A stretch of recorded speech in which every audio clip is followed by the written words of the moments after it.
ሌሎች ደግሞ ነገሮች ጨምረንበት ባቄላ ምናምን ቆንጆ ስታርተር የሚሆን ይችላል። አንዳንዶች እንደ ሜን ኮርስ ይበሉታል።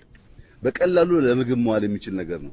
እኛ በምግብ ራሳችን አልቻልንም እንላለን፣ ግን ደግሞ ዘይቱን በጣም በርካታ ሽንኩርት እና ቅቤ በጨማምረን የምንመገበው የምግብ ስርዓታችን በጤናችን ብቻ ሳይሆን ዋጋውን ከፍ አድርጎታል።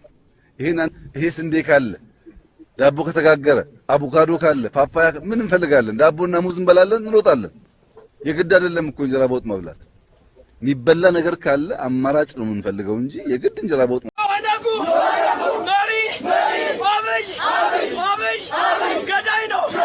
ገዳይ ነው የኦነግ መሪ እንጂ የኢትዮጵያ መሪ አይደለም። አብይ የኦነግ መሪ እንጂ የኢትዮጵያ መሪ አይደለም።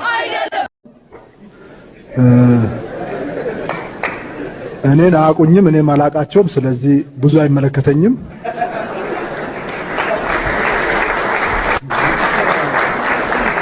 ሞያሌና አድዋ ለመሄድ ቪዛ አስፈልገኝም።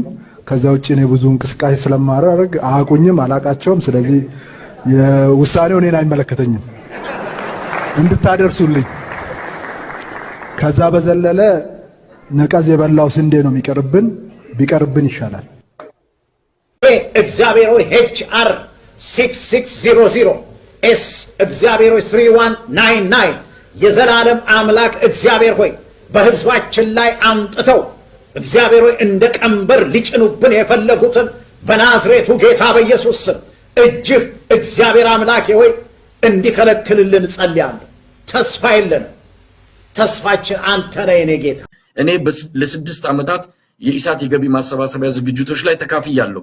በአሜሪካ ወደ 40 ግዛቶች፣ በአውሮፓ ወደ 10 የሚጠጉ ከተሞች ተዘዋውሬያለሁ። ለኢሳት የገቢ ማሰባሰቢያ ዝግጅት ትልቅ ገንዘብ ስንሰበስብበት ነበር የነበረው። ሼኩም ቄሱም ሲሰጡበት የነበረው፣ ኢሃፓውም ኢሳፓውም ድምጻችን ይሰማም ማህበረ ቅዱሳንም ሁሉም ሲሳተፍበት የነበረ ኢትዮጵያ ከዳር እስከ ዳር ኢትዮጵያን የሚወክሉ ህዝቦች ሲሰጡ የነበረበትን ጊዜ አስታውሳለሁ። ተኛን እንደሚባለው ሊሳካልን አልቻለም።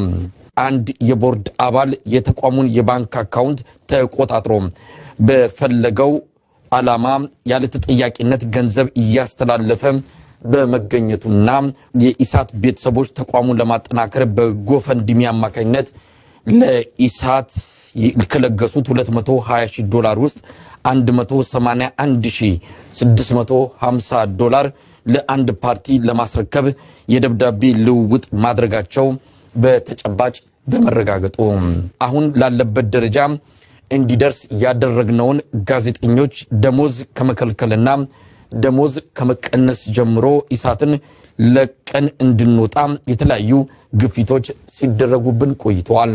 ይሁን እንጂ አንዳንድ የቦርድ አባላት እምነታችንን በሚሸረሽሩ ተግባሮች ላይ ተሰማርተው በመገኘታቸውና ተቋሙ ከማይለወጥበት ደረጃ ላይ መድረሱን አምነንና ተገፍተን ይህንን የመጨረሻ ውሳኔ እንድንወስን ተገደናል።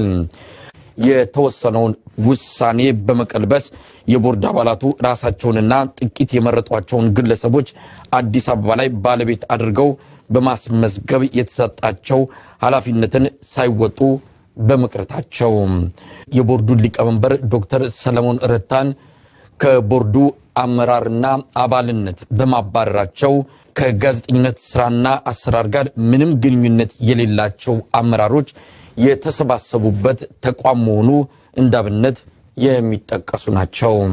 ለግልና ቡድናዊ ፍላጎት የመነዘሩ 2 እና 3 ግለሰቦች ተቋሙን ሲገድሉት እያየን ለመፍረስ አብረን መቀጠል ከሚያሳድረው የህሊና ህመም በተጨማሪ በታሪክም ተጠያቂ ላለመሆን ስንል ከኢሳት በመለየትን የኢሳትን ዓላማ የመታደግ እጅግ ከባድ ውሳኔ ለመወሰን መገደዳችንን የኢሳት ቤተሰቦች እንዲረዱን በአክብሮት እንጠይቃለን።